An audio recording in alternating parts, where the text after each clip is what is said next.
Los transeúntes. Los transeúntes que pasaban por la esquina de San Martín con Agustinas solo sintieron un golpe seco, un sonido ahuecado por la resonancia de los edificios. Luego, gritos. Gritos de horror de quienes presenciaron la escena. La visión era trágica.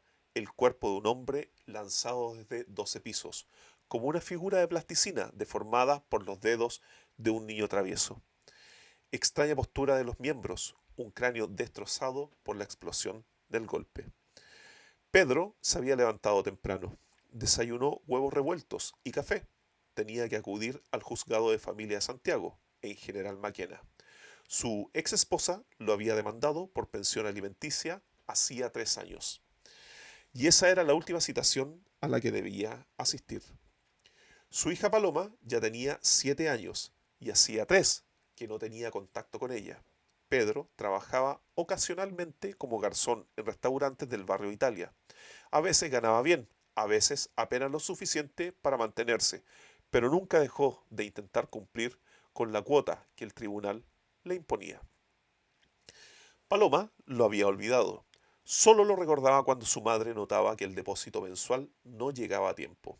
La mayoría de las veces Pedro cumplía, pero la tosudez de su ex esposa y su precario trabajo se conjugaban para impedirle ver a su hija. El juzgado había sido inflexible. Perdió la tuición, incluso la compartida que alguna vez tuvo. Pedro y Jacqueline, la madre de Paloma, se habían conocido en el liceo. Él era buen mozo, pero tímido. Jacqueline fue persistente. Con halagos y regalos lo sedujo. Con ella, Pedro se sentía seguro. Apenas salieron del colegio, se casaron. El vestido de novia no pudo ocultar la gravidez de Jacqueline. Aunque era hermosa, su fuerte carácter y la complacencia de Pedro la hacían difícil. La vida de Jacqueline no había sido fácil. La muerte de su padre y la crianza entre padrastros la moldearon. Para Pedro, la sucesión de te quiero y te amo hasta el inútil no sirves para nada fue traumática. La sombra de la depresión alargaba sus días, llenos de pensamientos extraños, gritos ahogados y vacíos inexplicables en el estómago. Jacqueline aún lo quería, pero nunca se lo dijo.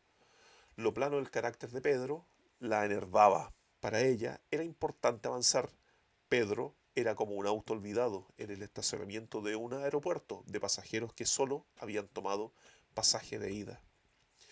La separación fue sin aspavientos. Simplemente Pedro no pudo entrar más a la casa. A Jacqueline le hubiera gustado que él peleara, que rompiera la puerta, que gritara para demostrarle que la amaba, que lucharía por su familia.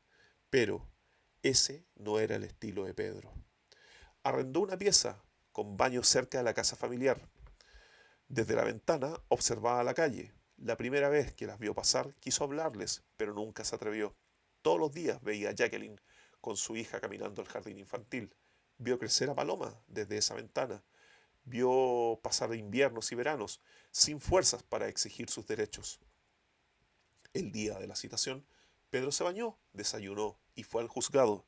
El juez decretó tuición completa para la madre y visitas cada 15 días. Pedro no protestó.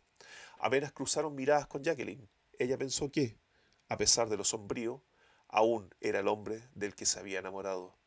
Él la encontró autoritaria como siempre, hermosa como nunca. Firmó los papeles y se marchó.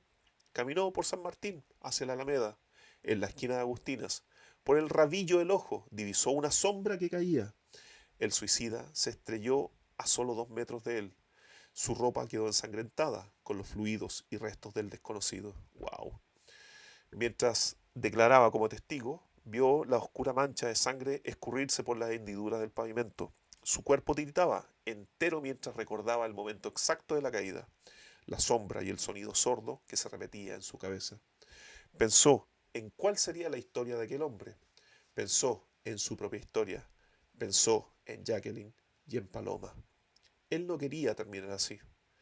Al volver a su pieza, se sacó la ropa manchada de muerte.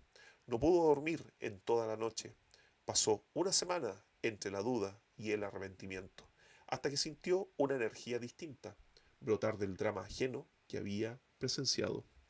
La película que había visto pasar por su ventana durante 4 años iba a ser distinta. Su hija no merecía participar de ese triste guión. Esa misma tarde, sin esperar el día de visita, compró un ramo de rosas y una muñeca. Llegó a la puerta de su ex esposa y de su antigua casa y entró sin golpear. Fin de la historia. Los transeúntes.